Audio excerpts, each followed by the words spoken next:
Hi guys, welcome to Trigger Your Truth. Gosh, it's been forever again. Um, been quite busy, but shoot, I have been meaning to get out another video for a while now, and sorry about that. But good rainy day here in Kansas City, so perfect, perfect day to get back on here.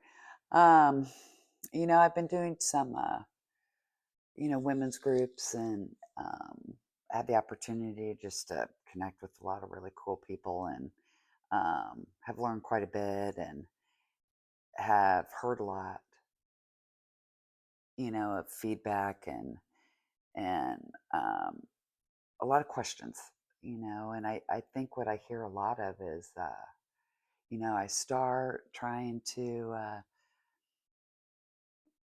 step into this and get inspired and I start to create new habits or I, can quiet my mind and I'm great at it for a little while and then I stop and um, now I don't feel as good or I did notice this change of a lower like energy or vibration because I wasn't as consistent and I think it just kind of inspired me to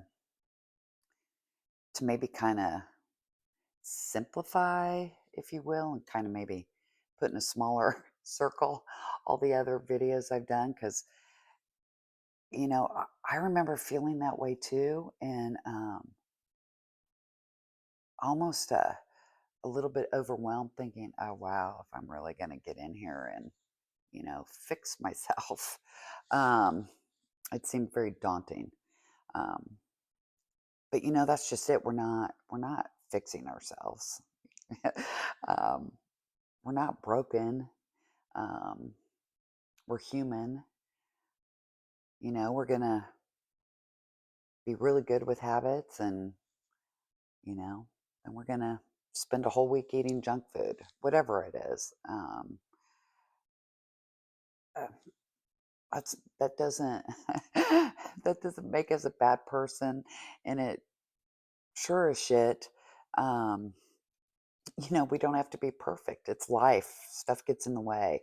Um, the key is we just got to flow. But it just kind of, like I said, hearing all these comments and kind of talking with other people, it just kind of inspired me to maybe kind of like,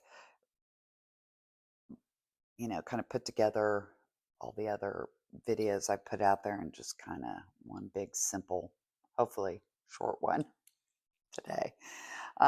So yeah, you know what? I did too fall off and wasn't consistent and was good and then bad and shoot, that's okay, right? I mean, that's totally okay. That's life. Um, and we're not perfect. We're not supposed to be. Um, what I have noticed though is that I recognize it quicker and can, be flexible and have grace for myself and, you know, restart or get back on it or try something new that kind of starts me back into it, if you will. But, ultimately it's to get more consistent, we have to ultimately start with rewiring, our brain and be very conscious about that and um, so consistent with it in some respects that it becomes like brushing your teeth. You don't even think about it anymore. And I know I've shared through these videos some of the stuff that's worked for me, whether it's crystals or in jewelry that I can grab just to remind me. Um, waking up early, the ground clear and protect by the sage method, breath work, um, turning off the noise, drive to work in silence, walk in silence, leave the phone at home, put the phone up, keep the TV off. Um, Because remember, it's ultimately about going within. It's not looking at the external stuff, which sometimes we get confused about, like, oh, if I change this job, I'll feel better. Or, oh, if I,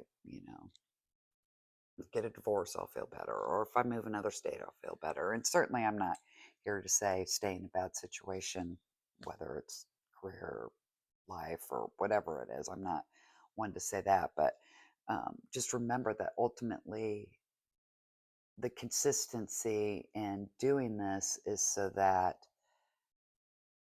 we get to know ourselves and truly go within. It's about the within, it's not the external.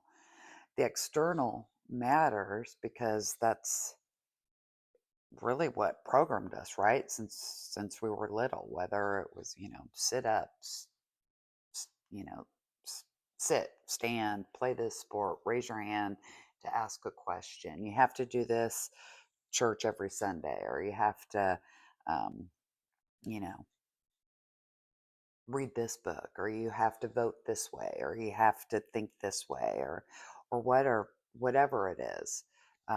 All of that impacted us and imprinted on us. So when we're rewiring and giving back to ourselves that space, that time, so that our mind is quiet, um, that's where we can really open the door for ourselves to get to know ourselves and go through the healing and the feelings so that um, we can grow. It's not to fix ourselves, it's so that we could grow and understand ourselves. But you have to really kind of focus just on that, first step, that step one, to create those, you know, behaviors that resonate with you, that give you that opportunity um, to really be quiet, so that you'll be able to step into understanding yourself better. So that's definitely the key. You've got to turn off the noise. You've got to um, give yourself, you know, 10, 15 minutes alone in the morning, at night, on lunch, in the car. Um, we all deserve that time alone and that quiet, so that we can, you know, start to harmonize our mind and our body and our soul. So if that's really, step one, you've got to be aware of that. You've got to find those tools for you that work. Maybe it's a astrologer podcast and listening to that, or maybe it's a favorite song in the morning, or maybe it's, leaving your phone on the charger, and that first cup of coffee is outside, saying you're grateful for your cup of coffee and a new day. Simple things, whatever that is, that can just get you to a point where it becomes so natural you don't even think about it anymore. Um, don't make it hard. Don't overcomplicate it. Even if it's just one or two things, just find that and you know build that habit so that it just is automatic. And then the next thing, I think a lot of people get triggered or intimidated by shadow when you hear shadow work. And they think, oh, this is a huge process. No, really, for my mind and my body and soul to be in harmony, or for me to be spiritual, I have to go through this shadow work. And I think that is an intimidating word. I know for myself, I definitely was like, um, oh gosh, I've got to sit down and really think about this and heal this and cry, and it's going to take hours. And I kept working myself up, but that's not the case.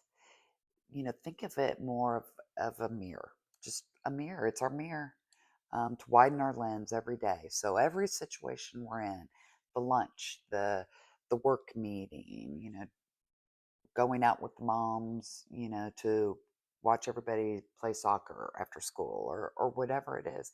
Every experience, every conversation that you're having, that is an opportunity. Your shadow's there with you.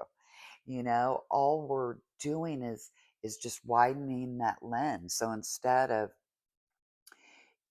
just always focusing on, what's happening, or what the conversation is, or, you know, the argument, or whatever it is, or the work challenge, whatever it is in front of you.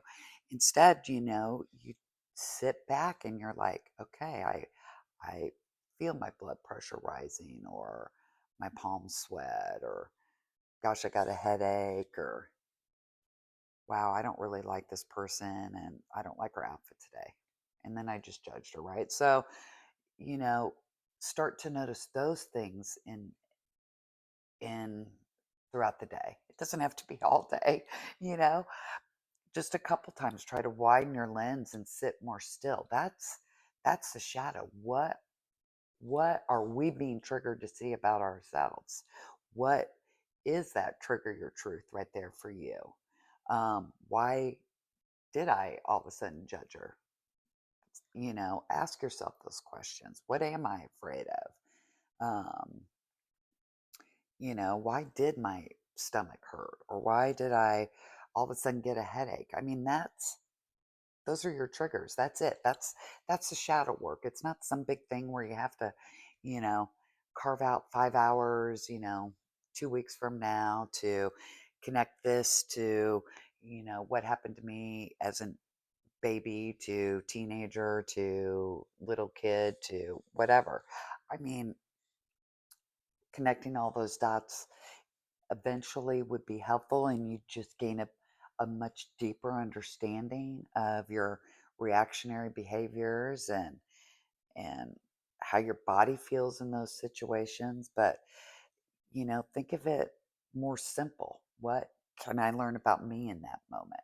Because they're here to hold up that mirror. It tells us a lot about ourselves.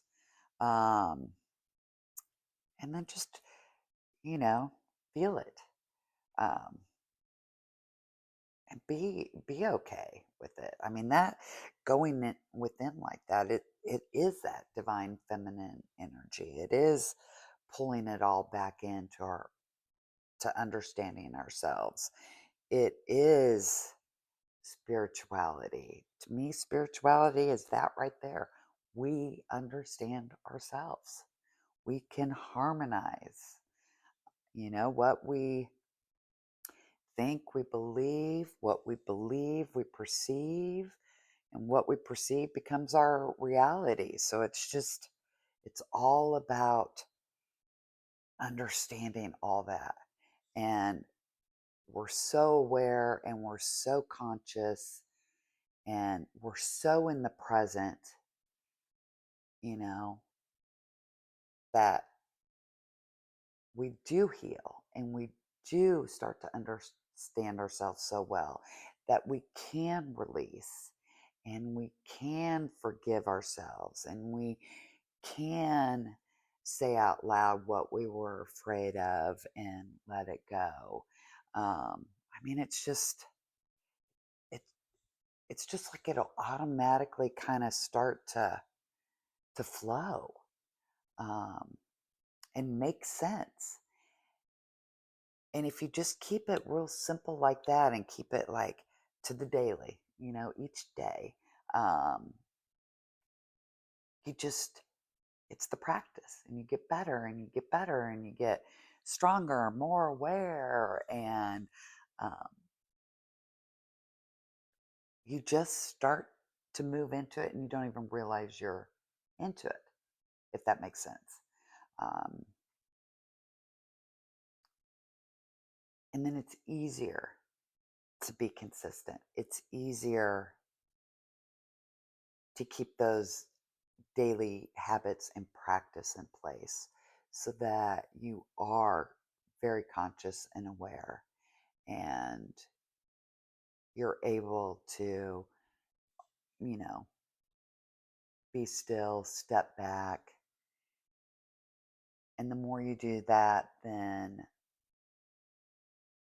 the less you see of your protective ego behaviors, um, for the overthinking, or the nervousness, or, all of a sudden feeling sick to your stomach, or judging somebody, or, playing into the drama, all that starts to just fall away.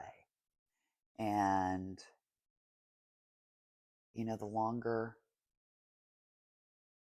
you do it, and the more, you know, consistent you are to staying present and being very aware, the better we get at it. We just get better at it. I think what's been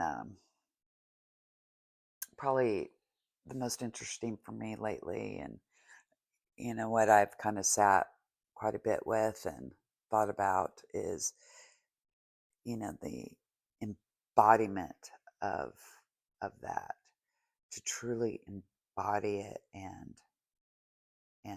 believe it, right? It's one thing to start the practices and get good at it, and um, find yourself doing it, you know regularly.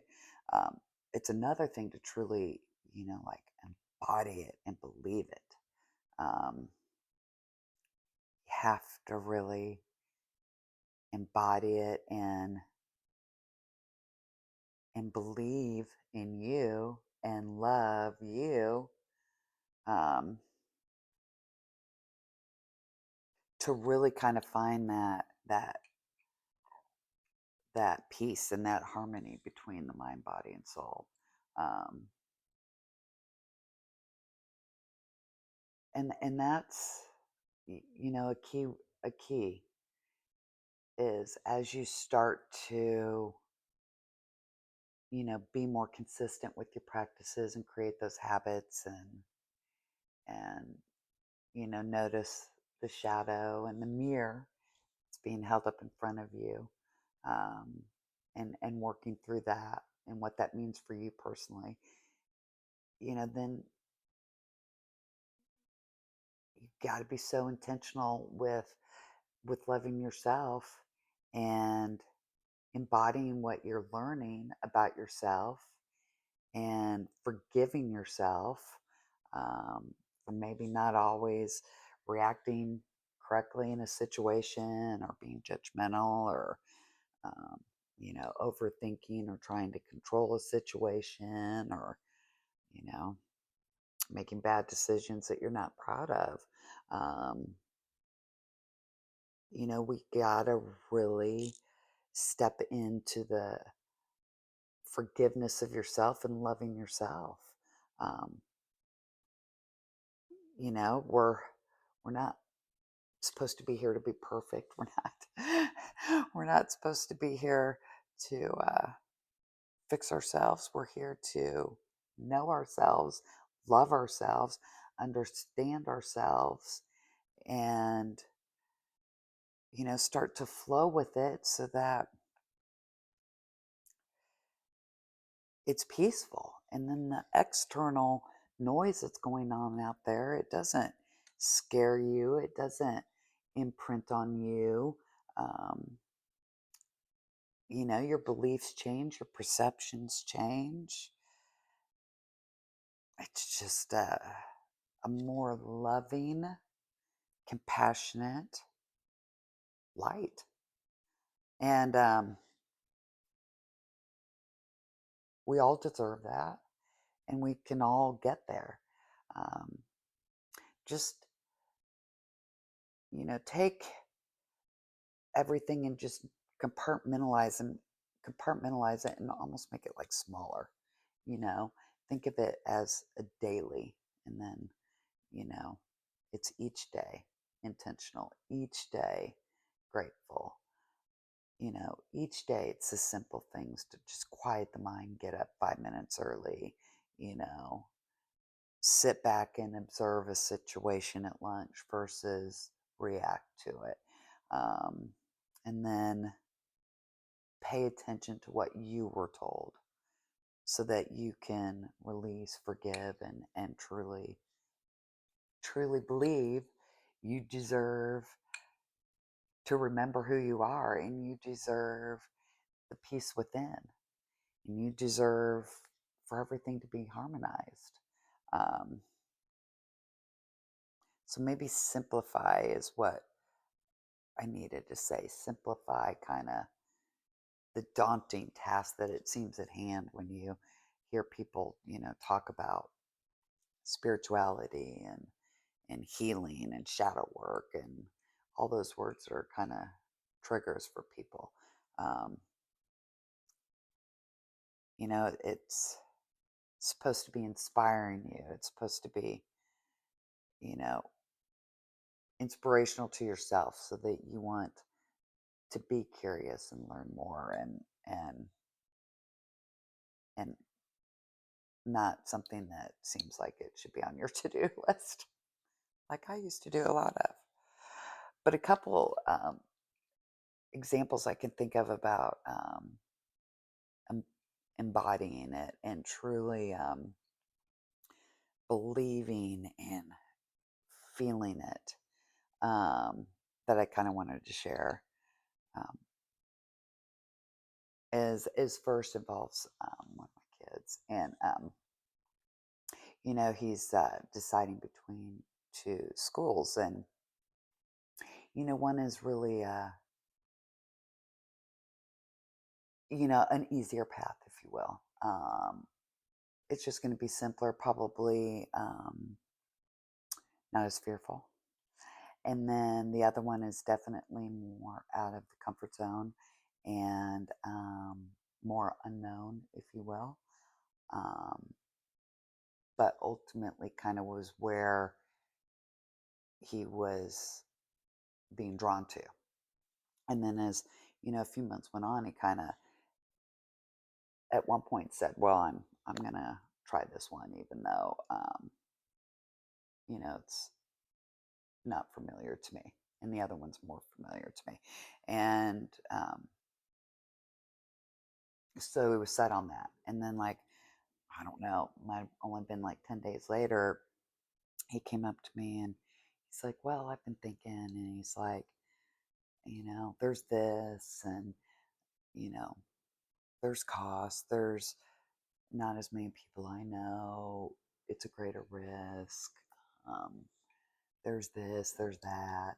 I'm thinking maybe it's the other one, and um, I think it should be the other one. But what was funny, not funny to me, but what was so telling to me, right, if I'm just observing and listening to him in this interaction is right after he said that, he was like, "But I've called the admissions to the other school. I do get this scholarship. I did call some guys that I met that are in this house. I did find this guy who is looking for a roommate. I did look at the orientation dates and have signed up for this date." So then I'm like, "You did all that, but you just told me that, and they're totally two different things, right?" And so the embodiment here, right, where he's harmonized and where he was flowing and not thinking were all the steps that he took towards the school that probably is the most fearful for him, right? And probably has a little bit more risk to it, out of the comfort zone than the other one. And so I just asked him, I was like, "So when did you do all this stuff?" He goes, "Oh, this morning." And I go, "Did you just get up and do it? Or did you like have a to-do list? Or did you think about it?" He's like, "No, I just started doing it." And to me, I was like, "Well, that's your heart talking. That's your inspired action talking, right? That's what you're feeling. That's what you're believing in. So why overthink it and question it and then not embody it anymore?" To me, it was embodying, that decision. His actions showed it. And then this one was not really embodying. So kind of for me, that was kind of like oh wow, that's it's a good example of that, right? Um, it just, it was peaceful. He was just inspired. He just let his heart lead and he didn't even think about it. And he was being true to himself and true to what he believed in. And then the other one was thinking too much, trying to maybe control an outcome, maybe giving into fear. You know, it wasn't embodying himself. Um, so that just kind of made sense to me as kind of a powerful example, right? Um, Let me know what you think about that because that just kind of made sense to me. But I'll have you know, we're about 3 weeks, 4 months later, or 4 weeks later, and we have registered for the other school. So he is running with the less obvious choice, if you will, and has kind of stepped into his strength and his beliefs, right? And he's making it happen. He's creating with his beliefs and what he wants and what he ultimately had the most passion for because it was happening without much thought, more subconsciously. He was just doing it. Yeah, so that was that to me. And hopefully that resonates with you. I don't know. I thought that was a pretty good example of being able to sit for a minute and widen the lens, and then he was ultimately able to acknowledge that he was taking steps for what he wanted the entire time. Um, and whereas if he had, you know, not acknowledged those and stepped back, he might have chosen the other direction. Who knows? I guess we won't know. Oh. And then another example kind of I have of embodiment is boundaries. I think boundaries are important once you once you find your peace within. You work so hard at creating the habits, right, and becoming consistent and even doing all the feeling to heal, right, to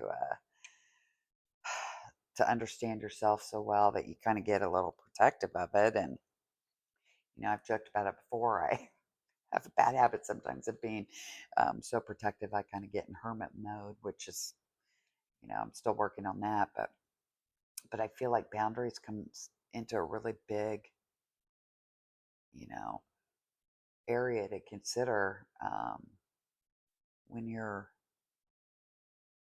trying to protect your peace and trying to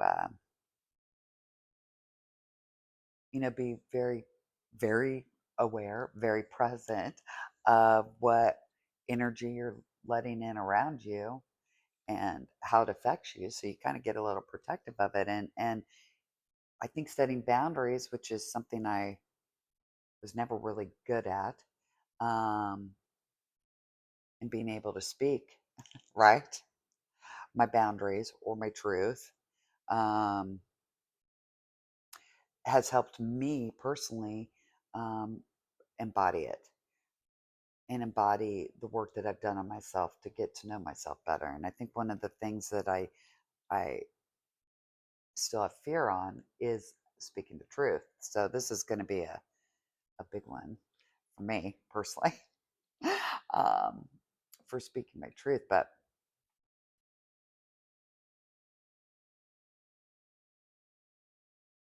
yeah, it's funny. I think it's the fear of putting it out there and the fear of getting a lot of hate.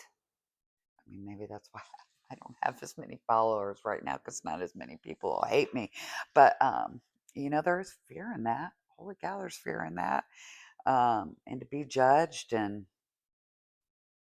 you know, and then I feel guilty and shameful, and then I'm wondering, why am I feeling guilty or shameful if I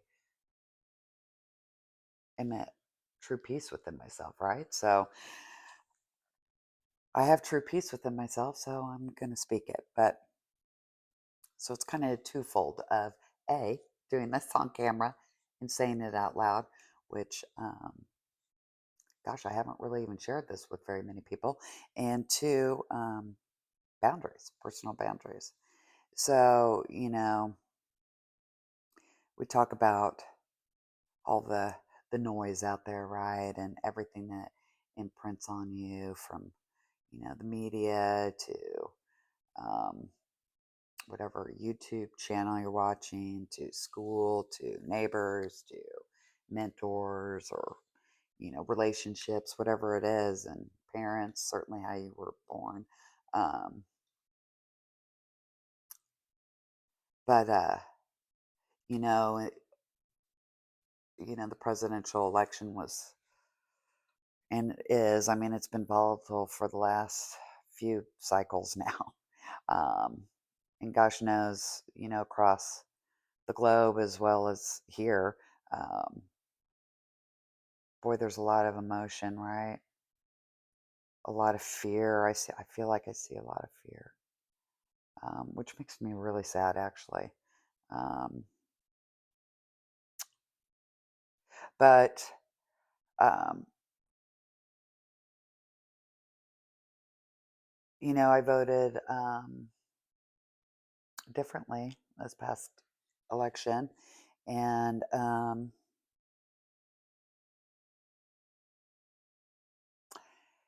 had a friend who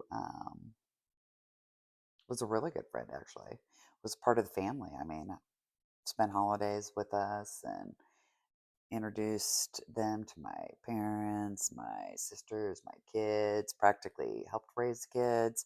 Um, yeah, so family for the most part. But, you know, um, she created some drama behind my back with my kids and sisters. And ultimately, it ended up um, being a piece of a long experience, honestly, that um, where my uh, sisters have basically said that I'm not their sister anymore, and this is a hard line for them, and you know there is no give and take. Um, And it's been that way now for a while. So I haven't, I mean, over a year, almost a year. Um, no holidays together, no birthday wishes, no communication, no nothing. Um, and so I had to sit with that for a really long time. I mean, obviously, it's taken me so long to even say this out loud.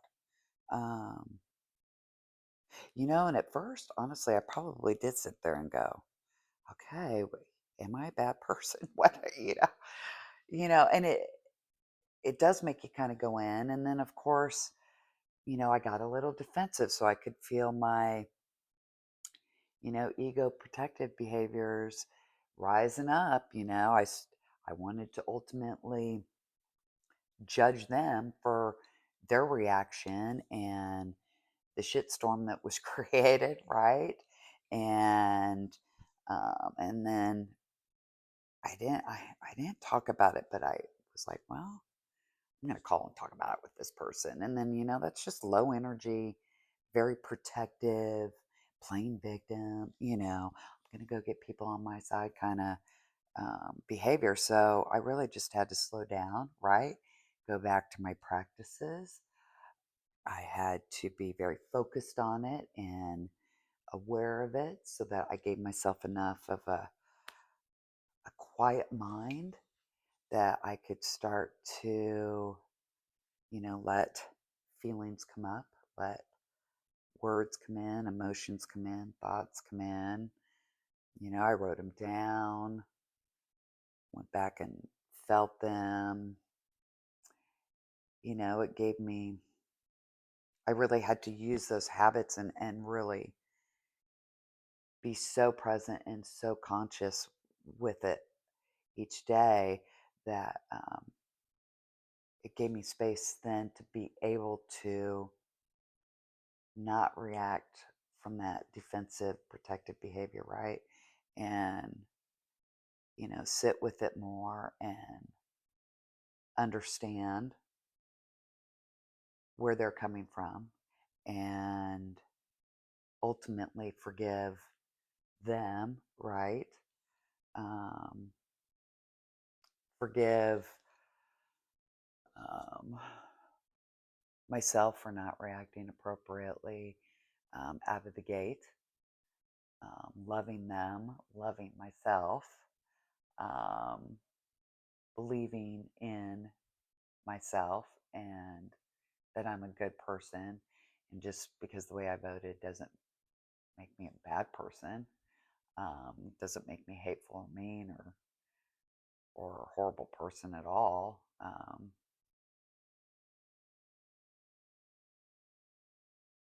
Yeah. So, that was just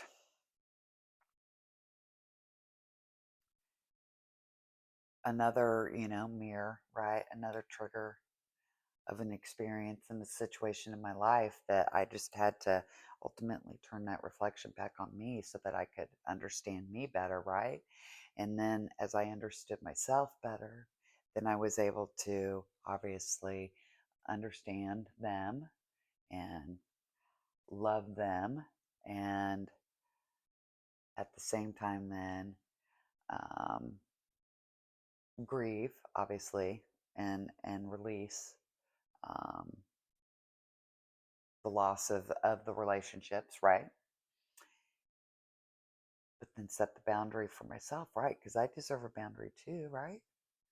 um, I mean, I understand where they're coming from. I I did that for years. I did that. It was very, for me, it was very fear based and, um, oh my God, such a nervousness and a sickness and a overthinking. I could never ever turn anything off, and it was just, I would, when I was in that before and for years, I would numb it with alcohol or smoking 2 packs of cigarettes a day or whatever. So I get it. And I mean, there's no judgment. I mean, heck, um, you know, I could still, run into a situation where I might be triggered like that again too. I'm definitely no expert over here, and I'm definitely not perfect. I'm human, and I'm doing the best that I can. But for me today, I think I had to speak that example out loud to honor myself and my work that I've done. Um, Not because I'm, some great, you know, guru, aha, expert over here. I'm not. I'm not. This is just me being, you know, very raw and honest. And I know I'm not the only one going through it and feeling it. And it's just, this is just how I happen to handle it. But, to be able to say that out loud is, I don't know how I feel yet. I think my stomach's a little nervous. Maybe some butterflies in there. I sat up, so maybe a little tension. Um, yeah, my eyes are watering, so maybe a little, maybe I'm feeling a little sadness over the loss of the relationships, which is okay. Um,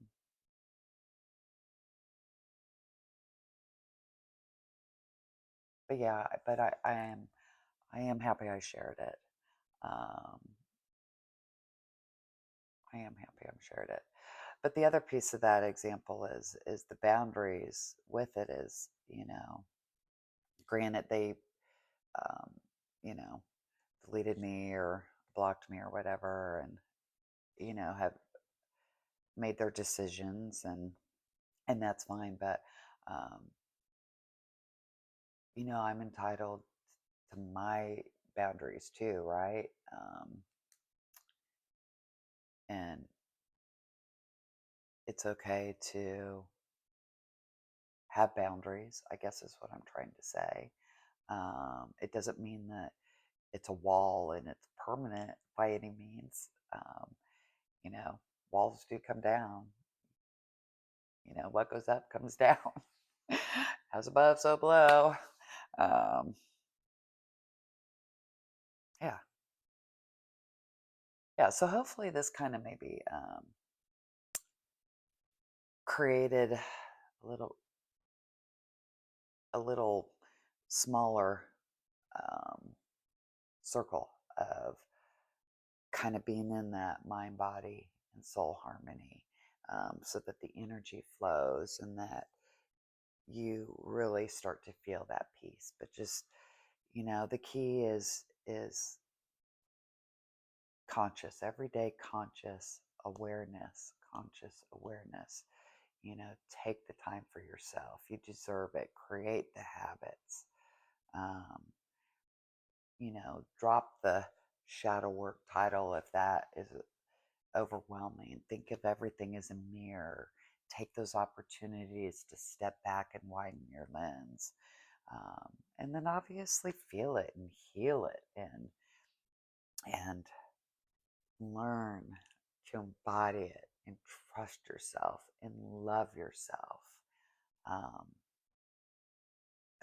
that is the most important thing to do. Trust yourself and love yourself. So hopefully this helped. Hopefully this resonated. Let me know. I appreciate the shares, the likes, the subscriptions. Heck, I don't even know. The comments, whatever. And if you have anything you want to share with me back, I would love it. I'm always open to good conversation and being able to learn more. So, but yeah, thanks guys. Appreciate you tuning in, and see you soon. Bye.